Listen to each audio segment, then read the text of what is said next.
estamos aquí con el psicólogo Héctor Garduño. Nos da mucho gusto estar esta vez con la psicóloga Rosy Ramírez.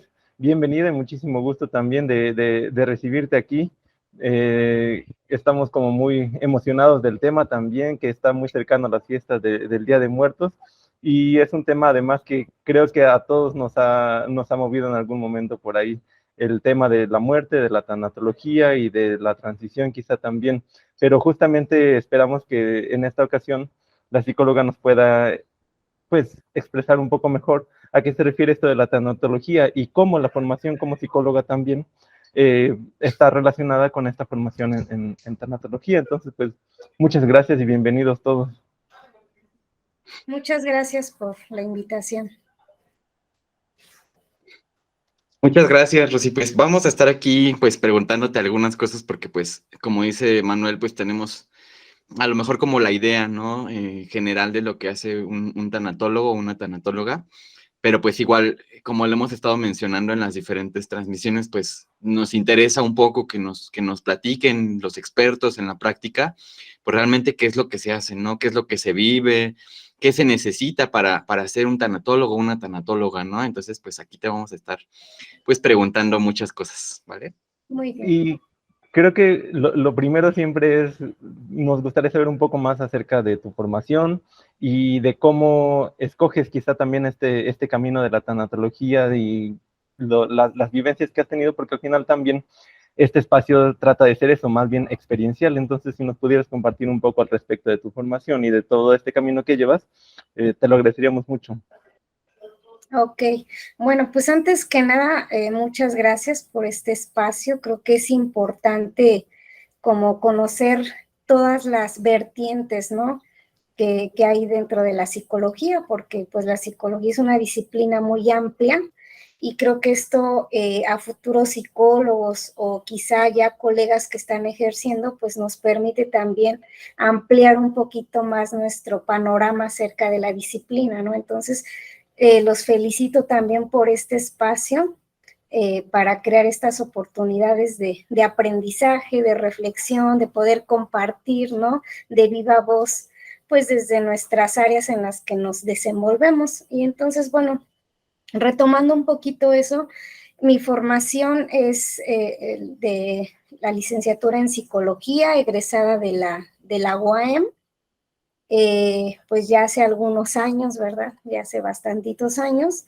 Posteriormente, después, yo estudio también la maestría en psicología educativa y adicionalmente a eso, pues uno a veces la vida te va llevando a veces por caminos insospechados, ¿no? Pareciera muy trillado quizá, pero de repente, pues a mí este camino de la tanatología no fue algo que desde un inicio, pues saliendo de la facultad o después de la maestría empezara como a surgir en mí, sino fue una serie de circunstancias de vida que me fue como llevando poco a poco en este camino.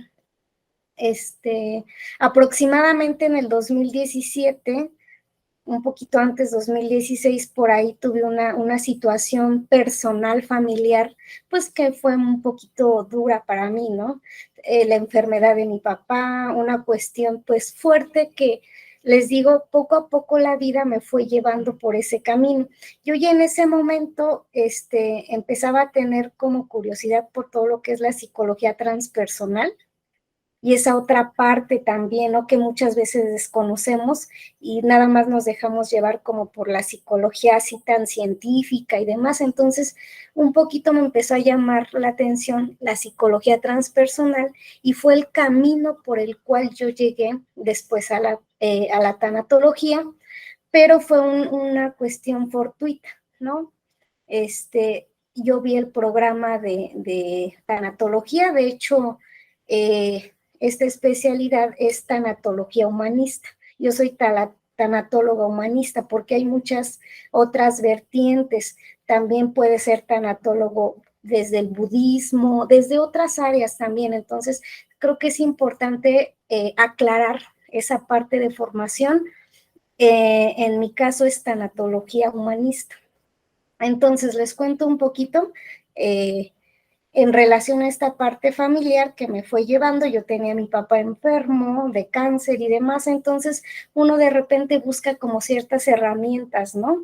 Obviamente sí, psicóloga y demás, pero pues también somos humanos, ¿no? Y todas esas pérdidas y situaciones que va uno viviendo, pues finalmente pues te pegan. Entonces fue ahí, les digo que como que fui entrando en este camino, sin pensar de hecho que yo me iba a dedicar a esto, era más bien como una cuestión meramente personal, pero bien decimos en tanatología que siempre de las pérdidas hay ganancias. Entonces, en tanatología escuchamos mucho esto o decimos mucho esto, que cuando estamos ante una pérdida, quizá el impacto, el dolor sea muy grande, pero siempre va a haber ganancias. En un principio no lo vamos a ver porque estamos cegados por muchas cosas, pero una de las ganancias que yo les puedo comentar es que gracias a este estudio, digamos, y cómo me fue llevando la vida, ahora lo he podido aplicar ya en mi campo laboral, ¿sí? Yo me dedico a la orientación educativa con chavos adolescentes, pero que, por ejemplo, ahorita en época de pandemia, esta herramienta de la tanatología a mí me ayudó muchísimo. Gracias a ello se pudieron crear grupos de apoyo para chavos que habían perdido a los papás, al abuelito, a un ser querido, ¿no? Entonces se ha podido combinar de una forma muy bonita esta parte, ¿no? Entonces ese ha sido como el camino que he tenido para llegar a la tanatología y poder desarrollarla en los ambientes educativos, porque si bien es cierto, la tanatología se le encasilla mucho a la cuestión médica hospitalaria, ¿sí? Entonces, regularmente en los hospitales, se cuenta con este servicio precisamente para el paciente terminal o enfermo, principalmente, y también para los familiares, ¿no? Poder tener como ese acompañamiento. Entonces, de hecho, la tanatología surge así, ¿no?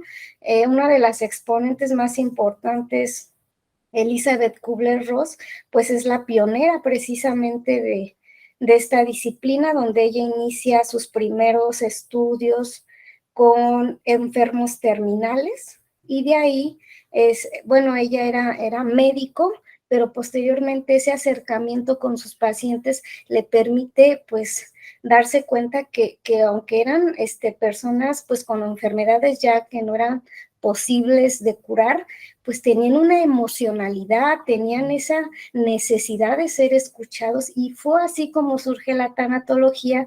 Y les digo, aunque está muy ligada a la cuestión médica y hospitalaria, lo importante de aquí es cómo podemos utilizar esta disciplina, pero en otras áreas. Y en este caso me toca compartirles que yo lo estoy, pues adentrando o pudiendo compartir en el área educativa. Y es un área que está descuidada y es como muy fructífera también.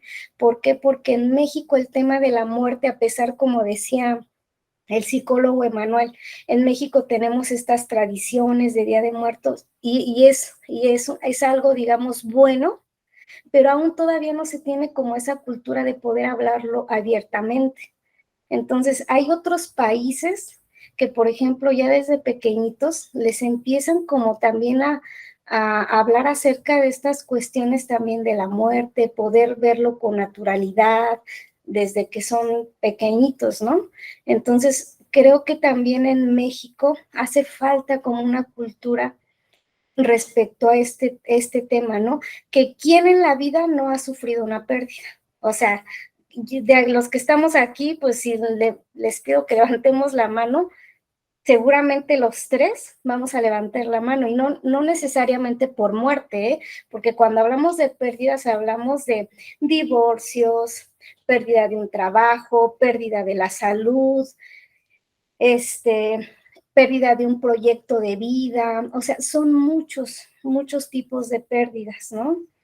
No sé si hasta el momento va un poquito quedando claro de qué va esta disciplina. Sí, yo creo que hay una cosa que a mí me dejó todavía en duda y no quise preguntar antes, justamente para enterarme en este momento, que en el afiche nos decías una mariposa, que haya una mariposa porque es el símbolo asociado también en la tanatología.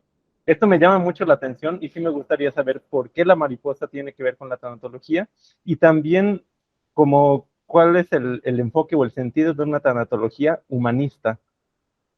Ok, bueno, vamos a empezar por la pregunta número 1, la de la mariposa.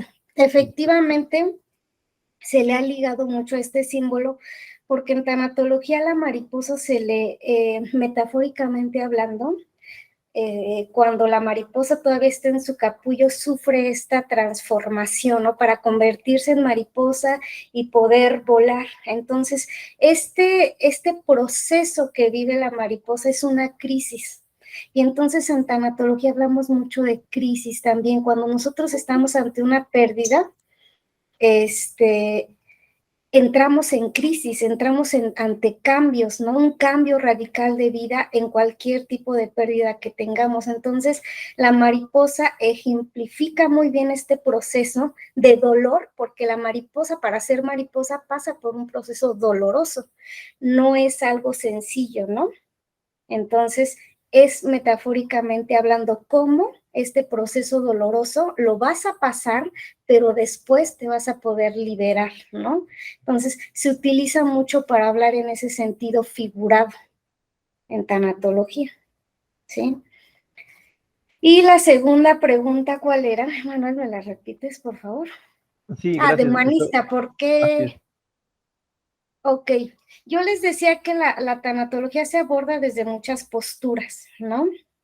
Entonces, les decía, puede ser desde un enfoque budista, hay hasta religioso también, ¿no? Porque hay muchos enfoques que se le puede dar.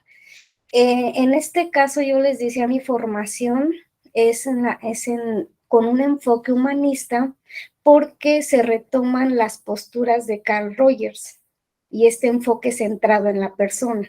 Saben, bueno, ustedes colegas también psicólogos, pues que la psicología pues parte de esta objetividad, ¿no? De métodos y la metodología para poder abordar a un paciente, en este caso, a un doliente, ¿no?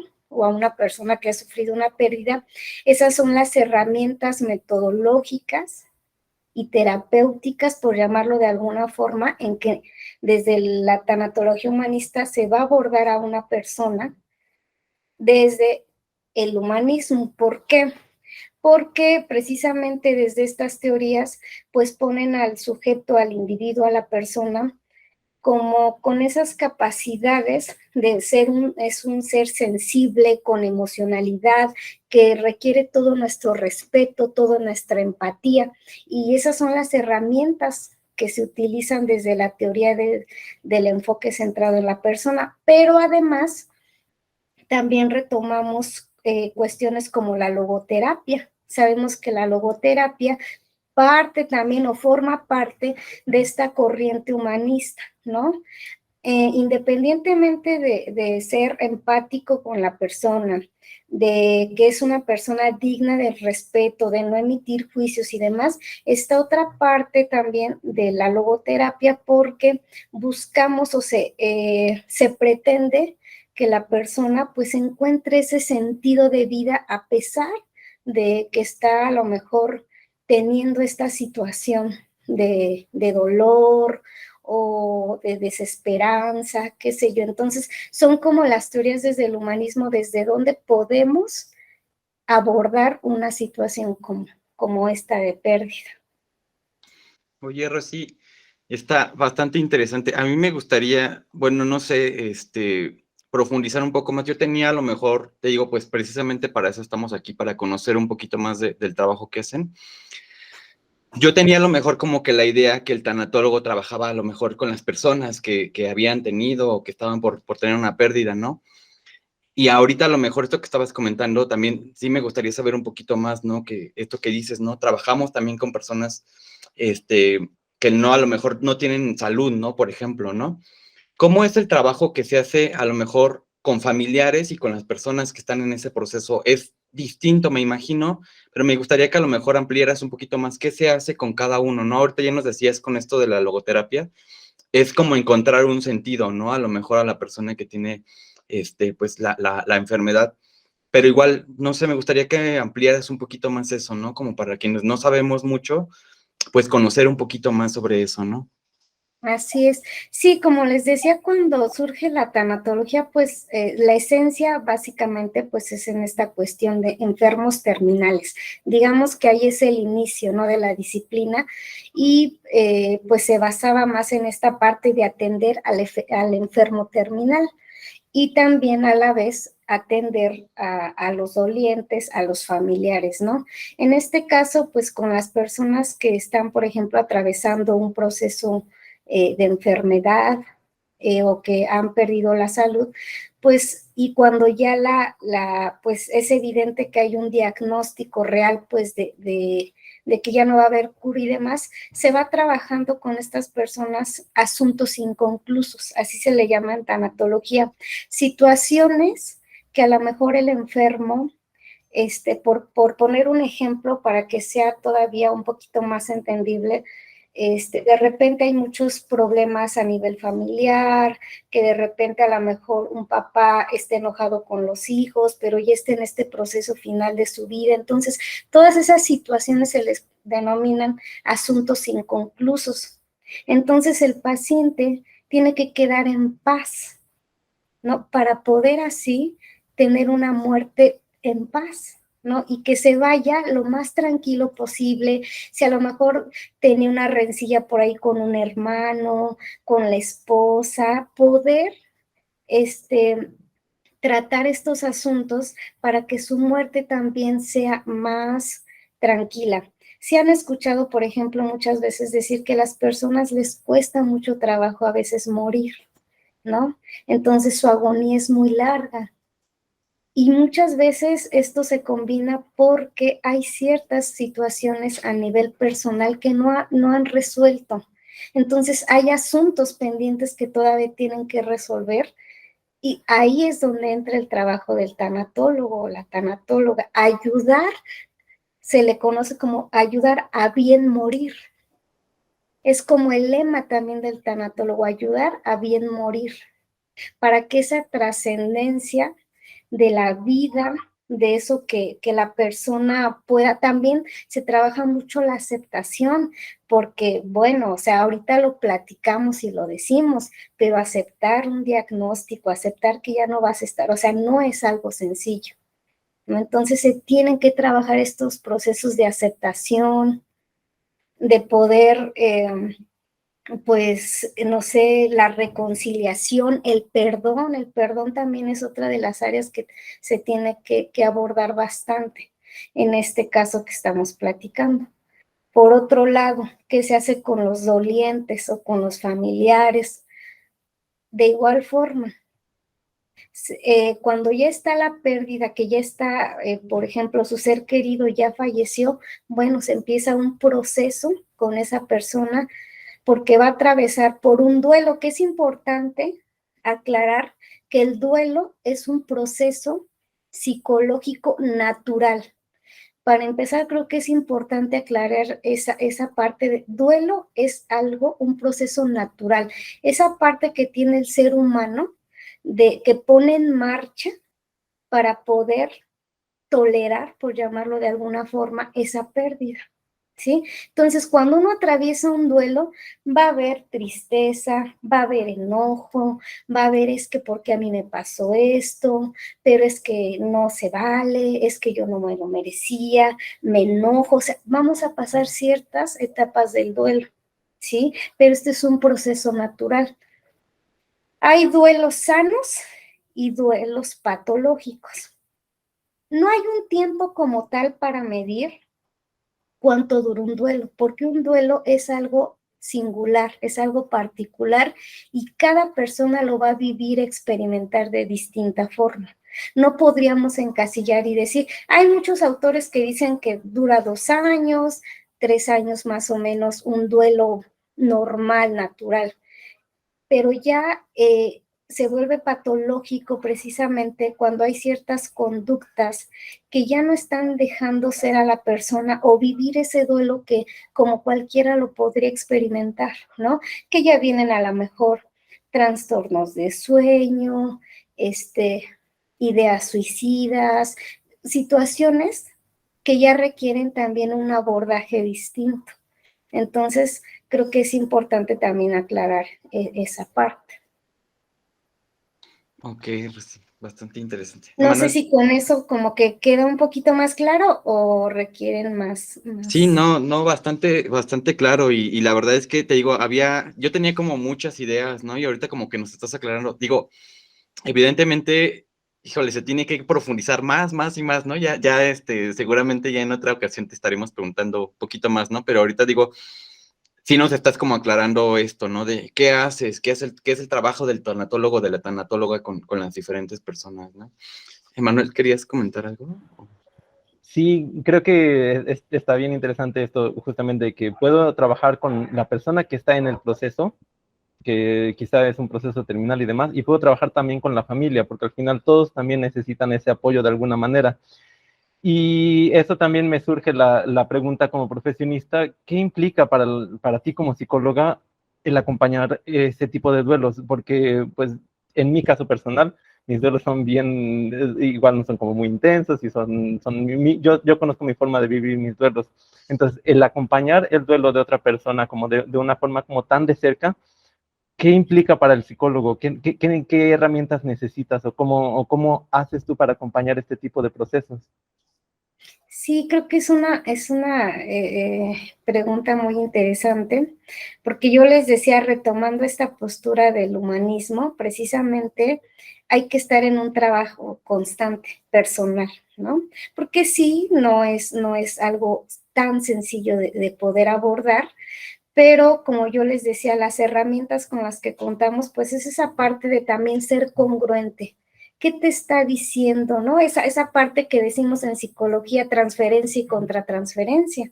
También es importante como retomar esta parte porque hay que ser muy congruentes con el otro, ¿sí? Es decir, ¿qué me está haciendo sentir esto, mi paciente, ¿no? ¿Qué me está reflejando quizás a mí también, ¿no? Por ejemplo, hay un ejercicio o lo que particularmente en mi formación nos enseñan es después de tener esta sesión, es reconocer también cómo te sentiste tú y poder escribirlo, poder escribir qué emocionalidad te está sucediendo, cómo lo estás vivenciando, porque definitivamente, pues, somos humanos y hay ciertas cuestiones que sí nos pueden conectar más o nos pueden representar o significar más, ¿sí? Por ejemplo, de forma muy particular, la cuestión está del cáncer de mi papá y demás, pues sí es algo que yo he tenido que trabajar porque si algún paciente tiene algo similar, pues eso siempre son foquitos que nos prenden, ¿no? Como seres humanos y si te conectan, te significan. Entonces, esa es una parte bien importante, reconocer en ti qué es lo que te está representando el otro y trabajarlo en terapia también, algo bien importante. Y bueno, creo que eso no nada más es del tanatólogo, eso es del psicólogo en general, pues ustedes saben que hay que estar en atención también para poder ir elaborando, procesando, drenando, ¿no? Todas estas emociones que también pues nos suceden. Claro. Oye, Rosy, hace ratito mencionabas algo que me pareció muy interesante. Digo, tanto Emanuel y yo trabajamos en escuelas y esto que decías de necesitamos estos procesos acompañados por un tanatólogo, por una tanatóloga en las escuelas o en los diferentes ámbitos, ¿no? Incluso en el aspecto laboral, o sea, en todos lados se viven estos procesos, ¿no? Entonces, a mí me surge la duda de, por ejemplo, en tu trabajo, ¿cómo haces para este trabajo, para este acercamiento con los adolescentes, ¿no? Porque si bien a lo mejor cuando tú brindas el servicio de tanatología, son personas que asisten porque traen un propósito, ¿no? Tienen un propósito. Pero, por ejemplo, digo, y ahí mi duda es como un poco en se acercan los chicos con ustedes, ustedes hacen como algunos talleres y pues van surgiendo las cosas, o cómo se lleva ese proceso, ¿no? Te lo digo porque pues para mí es importante, ¿no? Yo que trabajo con jóvenes y Emanuel también, pues de repente es como, bueno, nosotros no tenemos la formación de tanatología, ¿no? Y no lo podríamos hacer, ¿no? Pero me parece bien importante el saber cómo a lo mejor podríamos integrar en las diferentes escuelas, pues estos procesos, ¿no? Porque yo me lo imagino y digo, bueno, a veces de por sí es complicado que los chicos o las chicas se acerquen contigo a hablar de emociones. Me Claro. imagino que es más complicado hablar todavía de estos procesos, ¿no? Entonces, pues si nos pudieras comentar un poquito cómo llevan estos procesos con los chicos y las chicas. Sí, fíjense que yo les decía en un inicio que, bueno, trabajamos igual, para la universidad, para la UEM, yo también trabajo para la UEM, y se ha dado como esta apertura a partir de la pandemia. Me tocó por ahí, bueno, me surgió esa inquietud de si tantos chicos estaban y toda la población en general, todos estábamos pasando por estos procesos, ¿por qué no implementarlo con ellos? Entonces, por ahí empecé yo a crear un grupo de apoyo para adolescentes de preparatoria. Entonces, este programa se replicó en todas las prepas. En ese momento, pues estábamos en virtual, se hizo la invitación por preparatoria, así con los contactos de nuestros mismos compañeros orientadores. Se formaron 2 grupos en ese momento. La invitación se hizo abierta y se hizo un banner. Bueno, ahí diseñé un banner donde la premisa era: si estás pasando por una pérdida significativa, no estás solo, puede ser acompañado y demás. Se hizo esta publicidad, esta promoción en las escuelas, y fíjense que fue muy fructífero. Ese grupo se dio en 7 de las preparatorias de la UAM. Y bueno, la ventaja fue que en ese momento, como era virtual, pues se conectaban, o sea, ahí estaban chicos de prepa 1, prepa 2, Jojutla, o sea, de todos.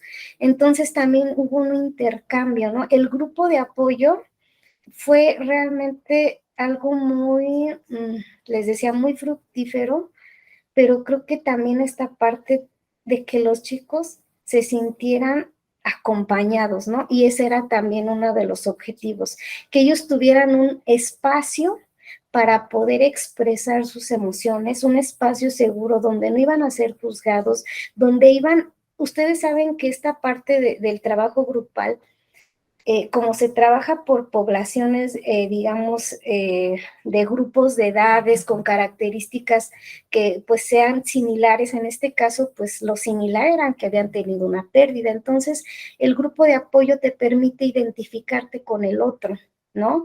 Saber que tú como adolescente no eres el único que está pasando una situación así, que quizá mi compañerito que vive en Jojutla, o el que vive en Cuernavaca, o el que vive en Tlaltizapán está pasando por una situación similar. Entonces, hay esa forma de identificación, y ya con eso también basta para poder enganchar y para poder hacer ese acercamiento y también crear un clima de confianza en la que ellos pudieran expresar. Déjenme contarles que gracias a eso se pudo después hacer una capacitación con los compañeros orientadores para que pudieran replicar ya por prepa esa actividad, ese grupo. Y también, gracias a eso, pude por ahí participar en 2, 3 congresos relacionados a esta temática, el duelo en adolescentes desde la orientación educativa, desde cómo lo estamos trabajando. Y afortunadamente por ahí también, este año se publicó un artículo en la revista Conciencia, precisamente con estas evidencias que dejó este grupo, porque realmente ha sido de gran utilidad. Y les digo, no es encasillar al hospital o encasillar a las funerarias. En las funerarias ahora se ofrece el servicio de tanatología, ¿no? Sino que la muerte pues está presente, o las pérdidas están presentes en cualquier ámbito. Déjenme también comentarles que hace un año, no fue antes de la pandemia, si no mal recuerdo, por ahí en una de las preparatorias hubo un evento de un suicidio por parte de un alumno. Aunque yo no trabajaba directamente en esa prepa, pero por la misma formación me invitaron a poder tener una intervención. Se trabajó con profesores y se trabajó con alumnos del grupo del chico que había, pues, se había suicidado. Entonces, fue un trabajo muy bonito, porque ese todavía fue presencial, fue antes de la pandemia. De hecho aquí donde yo trabajo, que es en técnicos, se empezó con esta atención individual antes de la pandemia, la atención en duelo y pérdidas. Posteriormente vino la pandemia y pues todavía se pudo aprovechar un poquito más. En esta ocasión que les digo que pudimos participar con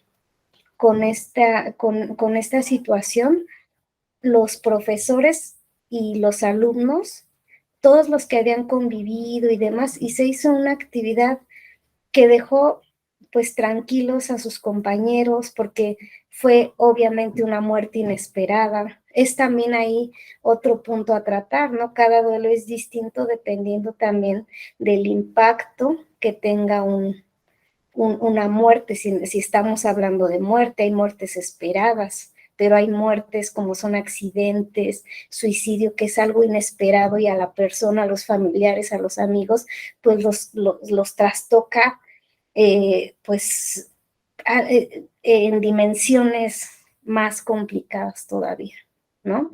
Entonces se ha podido trabajar de esa forma, en este sentido. Pues qué bonito trabajo, justamente esta experiencia que nos cuentas es como, me llena como de emoción justamente porque es el acompañamiento no solamente de los compañeros que estaban ahí, sino también de los maestros, porque al final también nosotros como profesionistas, independientemente del área en el que estemos, pues también, y es lo que decías al principio, incluso como psicólogos o no, todos vivimos duelos y todos tenemos este tipo de pérdidas y a todos nos afecta también en diferentes maneras. Entonces, eso también es algo que me llama mucho la atención y que también me hace preguntarme un poco la idea de cómo saber que mi duelo ha terminado. Porque en mi caso personal, por ejemplo, el hecho de que viene el Día de Muertos, eso siempre, siempre, siempre me da para abajo. Es como, híjole, el Día de Muertos, y está asociado también a un cumpleaños y no sé qué. Entonces, todo eso hace un cúmulo de circunstancias que al final dices, entonces ya acabé mi duelo o no, porque cada año viene otra vez este bachecito. En general, un año puede andar bien, pero ¿cómo saber si mi duelo terminó? O es una cuestión también de que no estoy entendiendo bien cómo funciona el duelo. Si nos podrías explicar un poco más de cómo funciona esto. Sí, sí, fíjate que esto es muy recurrente. El duelo, a pesar de que vivamos como este proceso, los seres queridos siempre nos van a traer nostalgia, ¿no? ¿Por qué? Porque fueron personas significativas. Si no lo hubieran sido, pues no nos hubiera dolido, ¿verdad? Lo que pasó. Entonces, van a ser significativas siempre. Entonces, hay fechas especiales como lo que es cumpleaños, Navidad, Día de Muertos y fechas muy significativas que es ahí donde regularmente las personas siempre dicen, es que ya viene el cumpleaños de X persona, ¿no? Entonces eso me mueve, eso me vuelve a dar para abajo. Es natural, porque finalmente un duelo elaborado ya recolocas a ese familiar o a esa persona importante, la vuelves a recolocar en otro lugar. ¿Cuál es ese otro lugar? Sí, de nostalgia, pero que tú sabes que aunque venga Día de Muertos, cumpleaños, sí te va a dar para abajo, pero tú puedes continuar con tu vida naturalmente, ¿no? Que no va a haber más que esos recuerdos que siempre van a existir, porque no podemos como borrar la memoria, borrar momentos, borrar como que toda esta parte vivida, experimentada con nuestros seres queridos, eso siempre va a estar. Entonces no te preocupes, ¿no? Psicólogo Emanuel, o sea, eso es algo natural. ¿Por qué? Porque siempre van a estar ahí la nostalgia, ¿no? De recordar a aquellos que ya no están. Sí, gracias. Y justamente esto me recuerda también una maestra que tuve en la maestría que me decía, no se trata de por qué, por qué murió, sino más bien como recolocar toda la experiencia y pensar como cuál es el sentido de su vida en mi propia vida.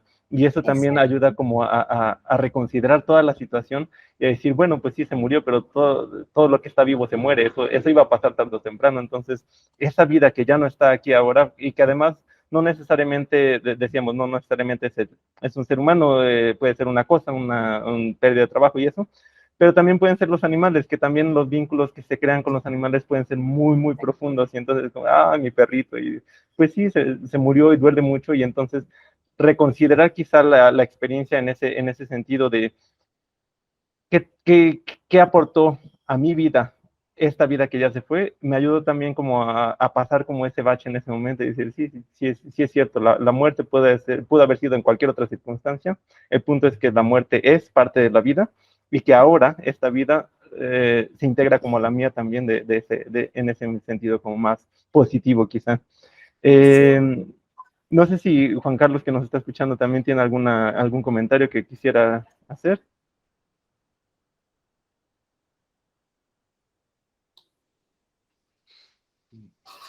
Yo tengo otra pregunta, Rosy. Digo, igual si quieren comentar, dice que todo bien, Juan Carlos. Híjole, la verdad es que esto sí es como muy emocional, ¿no? Porque de repente, como tú dices, pues todos hemos vivido como ciertos procesos, ¿no? Entonces, la verdad es que yo sí considero que estos trabajos de la tanatología deberían de estar integrados en en todos los ámbitos, en todas las áreas, ¿no? ¿Tú qué le recomendarías a alguien que le gustaría dedicarse a esto, ¿no? O sea, porque si bien sabemos, no todas las áreas son para todos, ¿no? O sea, y yo me incluyo, ¿no? Porque yo desde el principio dije, yo no quiero ser psicólogo clínico, ¿no? No puedo con eso, ¿no? Entonces, ¿tú qué le recomendarías a alguien que tiene interés, ¿no? A lo mejor que dice, oye, pues me gusta, suena bien, me gustaría hacerlo en algún punto. ¿Qué le recomendarías a esas personas, a esos estudiantes que a lo mejor todavía están en pregrado o en posgrado? ¿Qué les dirías, no?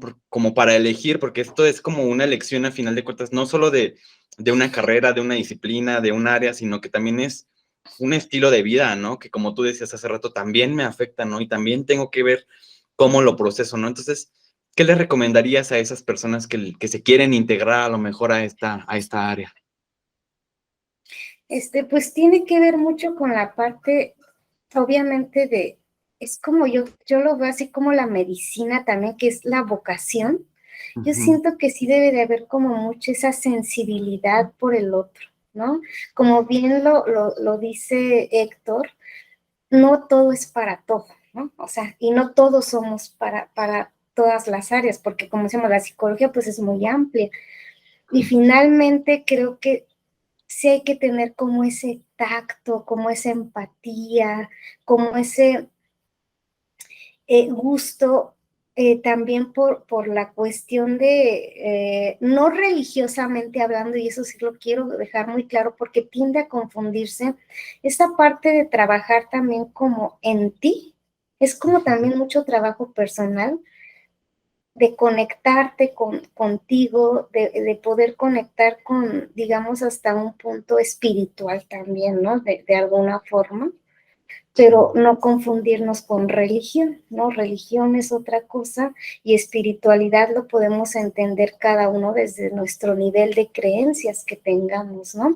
Y eso también es bien importante mencionar también, porque cuando trabajamos, esta parte se tiene que también tomar en cuenta este nivel de creencias de los pacientes, porque puede ser que tú tengas un credo a lo mejor que ahí no debe de influir para nada y la persona otra tenga una creencia totalmente distinta. Entonces ahí no se trata de imponer, ¿no? Simplemente de escuchar y de acompañar, ¿no? En este proceso. Entonces creo que es esta parte mucho de ser empáticos, de ser sensibles, de poder conectar, ¿no? También con el otro y contigo mismo, de reconocer en ti también muchos, pues la propia experiencia de lo que te está dando. Y también, ¿no? Reconocer que muchas veces a lo mejor por ahí hay algún caso que te está tocando mucho y pues tener esa capacidad de decir, ¿sabes qué? Mejor te derivo con alguien más, a mí me está representando esto, ¿no? Entonces, ser muy congruentes. Claro. Ay, Rosy, pues híjole, ya se nos va a acabar casi el tiempo, pero yo creo que nos vamos a quedar como con muchas preguntas porque la verdad es que está bastante interesante y como te decía, es como que te quedas como con muchas cuestiones de la emoción, ¿no? Como que siento que la tanatología es como muy emocional, ¿no? Porque a final de cuentas trabajas como con todos estos procesos, ¿no? Entonces, pues yo creo que te vamos a invitar más adelante. No sé, Manuel, si quieres ir agregando, digo, para respetar el tiempo de Rosy también, que sale a las 7, entonces... Sí, pues justamente creo que hay muchas cosas que también podríamos seguir profundizando, que nos hace falta quizá algo de tiempo para hacer todo eso, pero quizá también para ese momento en que se pudiera profundizar, no sé si hay alguna forma que nos pudieras dar alguna forma de contacto para que quienes escuchen esta transmisión también, y si están interesados en quizá hacerte alguna pregunta o saber sobre tu formación o solicitar algún servicio, ¿cómo te podrían contactar? Sí, pues no sé si por el chat o por, no sé, les pueda dejar ahí mi correo, mi teléfono, o lo digo aquí al aire, no sé. Si Yo, quieres, yo creo que dilo y ya lo, igual si nos lo puedes mandar y ya nosotros cuando publiquemos el video ya también ponemos tu dato ahí por si alguien te quiere contactar. justo. Pues sí, pues el medio de contacto, pues por medio del correo institucional, Ujú. rosalia.ramirez@guaem.mx. Ok. Ese puede ser un medio de contacto o el teléfono también, el celular 777-192-1183. No manejo redes sociales, solamente WhatsApp y ese es el medio en el que nos pudiéramos contactar. Y a mí sí me gustaría mencionar, no sé si me permitan, Por ahora favor. que viene Día de Muertos, ¿no? Porque creo que es importante Sí. en México, ¿no? Este ritual, porque en tanatología decimos a todas estas formas de expresar, son ritualismos o rituales, ¿no? Y en las culturas siempre ha existido, si nos vamos a la cultura musulmana, budista, el cristianismo, o sea, las mismas culturas y lugar también en el mundo, pues a la muerte se le ve de distinta forma, ¿no? Ujú. En México tenemos esa particularidad y esta forma de rituales es una forma de poder conectar también. Los rituales ayudan mucho, por ejemplo, cuando alguien fallece y se le hacen toda esta serie, digamos, a lo mejor hablando ahí sí desde rituales católicos en los que se invita a la gente a rezos, que se les invita a velorios, es una forma también de liberar ciertas emociones para los familiares, ¿no? Por ejemplo, en los niños es importante también muchas veces no se les incluye a los niños en este tipo de rituales o que no quieren llevarlos al cementerio, al panteón. Es importante, por ejemplo, en el caso de los niños, sí tomarlos en cuenta, preguntarles, ¿no? Si desean asistir, si quieren estar en el velorio, si quieren, o sea, este tipo de cosas es importante, les digo que desde pequeñito se vaya haciendo algo más natural. De repente les dicen a los niños, es que está dormido, ¿no? Porque me ha tocado atender también a pequeños, es que está dormido. Y después el niño ya tiene un miedo a irse a la cama a dormir porque lo relacionan con la muerte. Entonces es importante que se les hable con la verdad y con la etapa evolutiva en la que se encuentran. También en tanatología es importante abordar desde qué etapa evolutiva se está viendo al doliente o al paciente. Es diferente explicarle la muerte a un niño de 5 años que a un adolescente, que a un adulto. O sea, el abordaje siempre va a ser distinto porque no es lo mismo. Pero, bueno, retomando esta parte de Día de Muertos, creo que cuando los niños empiezan a participar en este tipo de situaciones, se va también interiorizando de alguna forma la muerte, ¿no? O sea, ya no la ven como algo de temor, sino que mediante estos rituales de poner comida, de poder participar con la familia, se va como pues haciendo partícipe, ¿no? Me estoy refiriendo específicamente porque ya va a venir Día de Muertos, ¿no? Pero hay muchos rituales a lo largo del mundo. O sea, porque cada cultura pues lo retoma de distinta forma, ¿no? Y hay mucho de qué hablar de eso, ¿no? Sí, pues a mí me queda como, justamente me gusta como cierre esta idea de que pues los rituales pueden ser diferentes. Lo importante es justamente hacer de la muerte algo natural, como lo dijiste, ¿no? Porque si estamos vivos, vamos a morir, y todo lo que está vivo va a morir. Entonces, si nosotros tendemos quizá a esa naturalidad de ver la muerte como vemos la vida, seguramente también los procesos van a ser más sencillos para todos, porque pues al final no es algo con lo que nos estamos peleando, sino es algo que estamos aceptando y que estamos poniendo como parte de la vida. Entonces, me gusta mucho esta última reflexión que nos das para el cierre, y justamente por el hecho de que ya viene Día de Muertos y que los rituales que cada quien quiera hacer, porque al final pues es una ofrenda, pero ¿qué vas a poner en la ofrenda? Eso también puede variar de familia a familia, de comunidad en comunidad, y creo que independientemente de si le das el simbolismo a la sal y a las velas y al pan y a lo que sea, creo que lo importante es saber que lo que estás haciendo al final de cuentas es también conectarte con ese lado de la muerte que tiene que ver con la vida. Entonces eso me gusta mucho como cierre. Muchísimas gracias. No sé si Héctor o tú, Rosy, quieren terminar con algo y cerramos. Pues Yo a nada mí más. sí me gustaría así como así como por último una frase que dicen que para bien morir hay que bien vivir, ¿no? Entonces hay que vivir bien para que cuando se llegue ese día, que nadie nos vamos a salvar de eso, ¿verdad? Pueda ser una muerte lo más en paz contigo mismo, que no haya asuntos que resolver, que tengas todo así como tranquilito, como bien resuelto, para que pueda ser así también ese proceso, esa trascendencia, ¿no? Qué bonito. Sí, yo también me quedo mucho con eso que dice Manuel. Yo creo que es como ser conscientes, ¿no? Ser conscientes de tu vida misma, y de que la muerte también es parte de esta vida misma, ¿no? Y esto también me gusta como cierre, ¿no? Que justo como dice Manuel, ser conscientes de cómo estás viviendo a lo mejor estos rituales que a final de cuentas te vuelven a conectar, ¿no? Como decía Manuel, de repente, a lo mejor cada año recuerdas, ¿no? Pero es como esa parte de vivirlos de una forma diferente, ¿no? De ser más consciente en cómo estás viviendo estos rituales, ¿no? Entonces, Rosy, pues, híjole, bastante interesante el tema, y pues yo creo que la vamos a volver a invitar a Emanuel, ¿no? Yo creo que sí. Esperemos que nos aceptes la invitación, Rosy, porque Sí, no, sí, muchas con cosas mucho ahí gusto. que sería importante a lo mejor, pues, como conocer un poquito más. Digo, a lo mejor una hora no nos va a alcanzar para conocer todo esto, pero pues es importante, ¿no? Dice Juan Carlos que está al 100, ¿no? Con todo lo que, lo que se comunicó ahorita.